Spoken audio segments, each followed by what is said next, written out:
So most of the patients would require whatsoever is required to give a general anesthesia.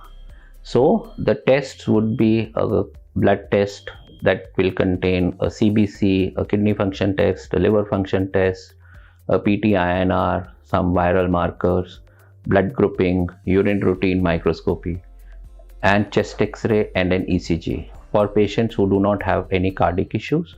But patients who have cardiac issues will need an echo.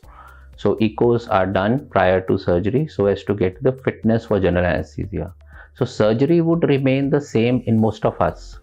So only the anesthesia point of view, we should be sure that the patient will be safe during surgery.